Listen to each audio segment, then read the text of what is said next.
Nah, perseteruan dua capres itu malah wis dimulai sejak menit awal debat loh. Oh iya, Begawan sampai gede-gede. Saat uraian awal tentang pertahanan. Ya mungkin keduanya sama-sama menyimpan dendam, mungkin loh ini. Iya nih, niat tidak baik sudah ada nih.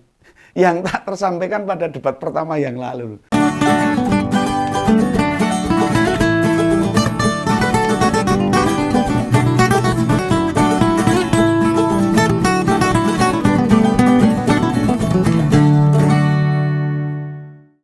Ya, kembali ngompol bersama Om Begawan. Ngopini politik. Ini pasca debat tadi malam. Kata teman saya ini ada cerita gemoy jadi letoy. Nah, debat kedua capres semakin menunjukkan bagaimana kualitas Prabowo dalam soal kepemimpinan.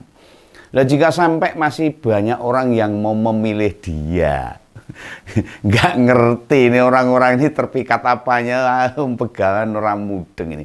Tapi secara umum, kualitasnya jelas di bawah kedua capres, Pak Ganjar dan Pak Anies. Saya setuju dengan Pak Ganjar. Ingat, tadi malam itu debat tentang topik pertahanan, keamanan dan hubungan internasional dan geopolitik. Ya mestinya debat kali ini Pak Prabowo yang harusnya menguasai panggung loh, menhan loh. Faktanya dari Anies saja kelipuk kok Pak Prabowo itu tidak ada apa-apanya. Selama 1,5 jam sesi debat itu, ini kesimpulannya Om Begawan loh. Ini atas penampilan Opa Wowo ini sering mengatakan setuju, sepaham dengan Pak Ganjar, dan tidak mengungkapkan data apapun. Dan terakhir, ini suka menyalahkan pihak lain itu. Nyalah-nyalah kita mengkambing hitamkan. Bukankah tema ini idealnya kesempatan, peluang untuk Pak Prabowo hingga waktu yang tepat menghabisi Pak Ganjar sama Pak Anies loh. Kudune, ini kok malah letoy. Namun yang terjadi malah sebaliknya. Lah mau bagaimanapun Pak Ganjar tuh mampu menunjukkan kapasitas dirinya sebagai seorang calon pemimpin bangsa Indonesia ini. Wes pokoknya kudu menang. Dan di panggung itu kita tidak melihat upaya mantan gubernur Jateng itu menyerang pribadi ketua umum Gerindra. Ora blas, enggak, santun sekali. Yang banyak dikupas justru malah pekerjaan sehari-hari Pak Prabowo sebagai menhan. Ya, tapi si Opa ini jelas kelimpungan, kemeringet, kayak nggak konsen gitu loh. Menurut Om Begawan ini jangankan memikirkan jawaban tepat, lah mengerti yang ditanyakan saja enggak. Ini contoh sederhana nih, contoh sederhana. Ini saya ungkapkan ini. Soal buka-bukaan data, karena Pak Ganjar itu by data. Mengapa Prabowo menjawab bahwa data pertahanan itu data rahasia? Oh, ya ora kabeh.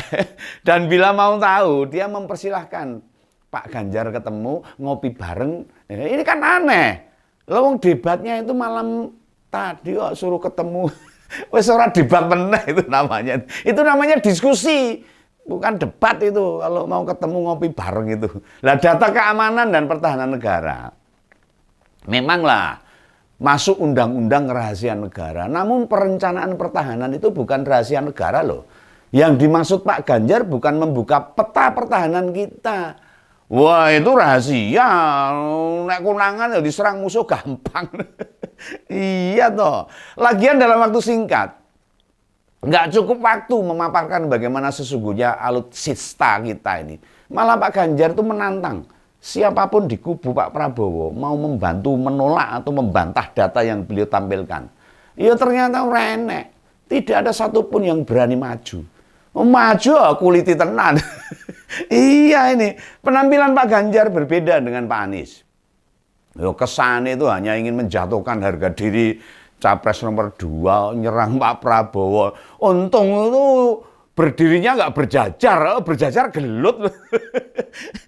Untungnya Pak Ganjar ada di tengah-tengah ini loh yang tidak Om Begawan suka. Kita ini mau milih calon presiden, kenapa mesti menyerang personal? Lawang si Opa sebagai Menhan saja terlihat tidak menguasai persoalan pertahanan dan keamanan. Lah terus piye?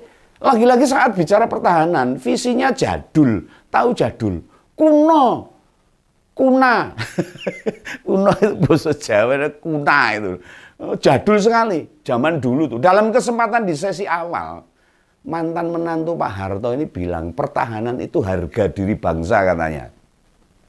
Negara lain tidak boleh merampas kekayaan alam kita. Yo ora ento. Dirampas yo ora ento, dipertahankan loh. Tidak boleh aset kita dikuasai negara lain. Aduh, duh. Lah kalimat itu sudah keluar sejak tahun 2014 loh, Pak. Saat Pilpres ngadepin Pak Jokowi dulu ya ngomongnya gitu ini. Ini menandakan dalam pikirannya selalu memutar ingatan yang sama. Jadi mau memori tok itu yang diomongkan, tidak bicara hal baru, yang terbaru, yang fresh rainek. Bahkan 4 tahun menjabat Menhan, nggak ngerti itu tantangan terberat pertahanan Indonesia itu apa. Apa sih yang paling berat? Lah ngurusi satu hal saja loh, bisa-bisanya tidak mampu menguraikan, menjabarkan, agar masyarakat itu paham, blas, rainek. Nah pertanyaan pentingnya ini, bagaimana ngurus Indonesia? Serius ini, Om Begawan ajukan pada pendukung Pak Prabowo Gibran. Dan Ngompolres juga tanyakan tuh ke mereka, ketemu tuh. Ngurus pertahanan dan keamanan negara itu selama 4 tahun itu ngopo wae. Pak Prabowo saja nggak paham kok. Ya kayak gini-gini ini. Ngurus negara mau dibawa kemana Indonesia itu. Yang kita cintai, negara yang kaya raya indah, bagaikan surga. Kalau dipimpin orang muda nggak kojur itu loh. Ciloko. Dan hampir saat ada sesi bertanya jawab dengan Anies, keduanya sudah kayak Tom and Jerry. Tahu Tom and Jerry itu mungsuhan itu frontal dan saling nyinyir, saling menyerang. Waduh, untung itu tadi malam ora jejer itu. Saya deg-degan itu Begawan. Oh, nek berjajar 1-2, oh iso ketak-ketakan. Wah, ngisi di sini loh. Bahkan begitu debat selesai, mereka ora salaman. Tidak saling salim itu. Sebagai calon pemimpin bangsa, ini perilaku-perilaku mereka itu sama buruknya. Podo elek ini tidak ada keteladanan sama sekali untuk memberi contoh bangsa negara kita ini. Apalagi kepada anak-anak muda. Mereka terlihat punya jiwa kenegaraan, ya sama sekali tidak punya. Ya ayolah para pemimpin ini, kasih contoh ke kami ini. Rakyat Indonesia, kalian itu layak dipilih sebenarnya. Oh, bine omong udur tahu. Udur itu omong debat, kayak debat kusir itu namanya udur. Ribut sendirilah.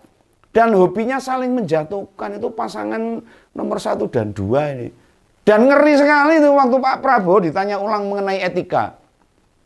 Lah kok malah mangsulinya dengan Anies tidak layak bicara etika. Lo etika kok nggak layak ditanyakan piye toh, Pak.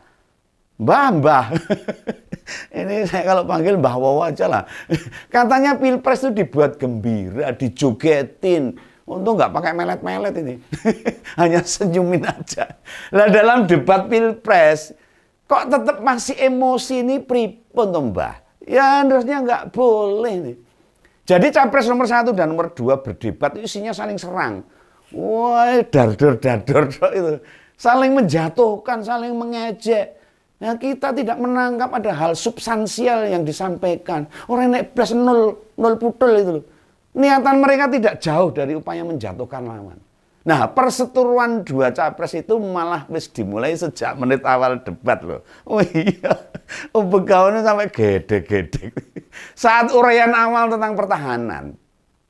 Ya mungkin keduanya sama-sama menyimpan dendam, mungkin loh ini. Iya nih, niat tidak baik sudah ada nih. Yang tak tersampaikan pada debat pertama yang lalu. Kenapa sih mereka pada susah move on? Ayolah beranjak untuk bertarung ide maupun gagasan. Sing dewasa ngono lho, wis mbambang, sudah profesor, mbok kayak Pak Ganjar Pranowo itu lho, tenang, wibawa, elegan, jawabannya pas, tas, tuntas, satset. Ya karena bayi data Pak Ganjar Pranowo itu. Ini ajang adu gagasan bukan adu gas-gasan. Weng bukan itu. Ya melihat perseteruan Prabowo dan Anies ini Begawan ini sebagai warga negara ini jadi was-was, jadi deg-degan. Bagaimana jadinya jika kita dipimpin oleh orang-orang seperti itu?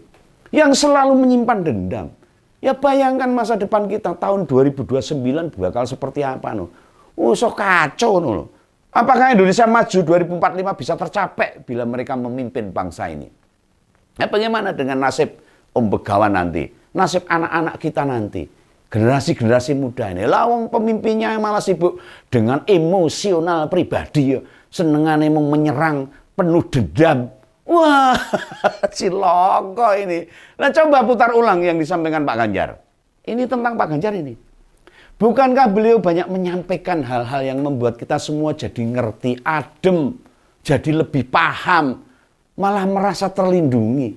Ya karena Pak Ganjar tidak sekedar bicara tentang keamanan nasional saja secara global, namun juga mengungkapkan bagaimana negara harus menjamin keamanan individu, seluruh bangsa, seluruh masyarakat. Ini menjadi penting, termasuk keamanan Indonesia di dunia digital. Nah, Pak Ganjar juga bicara loh tentang persenjataan loh. Yang tidak mengandalkan hutang untuk membeli, tapi juga mengoptimalkan kemampuan dalam negeri. Kita ini sudah punya pabrik senjata. Ada PT Pindad, ada PT PAL, ada berbagai industri yang bisa menyokong persediaan persenjataan kita. Orang hutang. Lo sudah punya pabrik malah ekspor senjata loh. Yang teknologinya tidak kalah dengan luar negeri. Bahkan beliau tidak akan membeli persenjataan yang tidak dibutuhkan. Yang juga selama ini terabaikan. Laut bakal jadi matra pertama yang akan dikuatkan oleh Pak Ganjar. Sonar, tank laut, pasukan angkatan laut. Meski yang pertama kali digarap.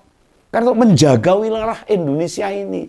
Hal itu makin menyadarkan kita ini sebagai masyarakat. Perairan kita tidak sekedar menghasilkan ikan, tetapi gerbang utama keselamatan negara Republik Indonesia ini. NKRI, harga mati ini. Nah, Pak Ganjar seperti kembali membangun kita ini. Menyadarkan kita bahwa sebagian besar negara kita adalah kawasan laut. Terus Prabowo dan Anies sebenarnya ngapain tadi malam? Dong apa gitu loh, capres itu loh. Idenya, gagasannya itu di mana ini? Diletakkan di mana? Ini keduanya hanya menyampaikan amarah tok, emosi tok. Bener kalau nilainya 5, IP-nya itu jadi D merah, orang lulus baleni ujian ini. Lah meluapkan nafsu emosi tok. Bagaimana lawan debat? Down, jatuh, piye carane ngeper. Satu hal yang bikin makin bangga dengan Pak Ganjar ini menurut Om Begawan ini, serta Pak Mahfud MD. Mereka muncul dengan jaket bomber ala film lawas Top Gun itu loh. Loh, itu sak kacamotone itu. Saya pengen ini, pengen kayak gitu loh. Yang mengingatkan pada aktor Tom Cruise yang gantengnya luar biasa. Ya 11, 12 sama Pak Ganjar lah. Sampai ngelihat dandan dan apa yang disampaikan Pak Ganjar, semua jadi kesengsem. Saya percaya seluruh bangsa Indonesia yang nonton debat tadi malam pasti kesengsem sama Pak Ganjar. Orang mau kesengsem jawabannya, tapi porsi cara menyampaikannya. Ya Om Begawan kan jadi bingung nih. Harus dengan cara apa menyadarkan pendukung-pendukung fanatik tetangga sebelah. Nomor 1 dan nomor 2. Atau jangan-jangan mereka para pendukung sebelah pengen hidup kayak roller coaster. Penuh ketegangan. Was-was. Serta tidak pasti. Malah pengen hidup dalam intimidasi kekuasaan. Ngeri no. Iya ngeri banget no. Om Begawan kapok. Hidup kembali ke zaman Orde Baru. Wis ngelakoni rekosone ra umum. Hidup sekarang dengan demokrasi yang sudah lebih baik. Masa mau mundur lagi? Wah, nanti kegelan oh. Jetakon Om Begawan. Ya inilah ngompol pendapat Om Begawan dalam ngopini politik. Sampai jumpa ya lain kesempatan. Dadah. Salam Om Begawan.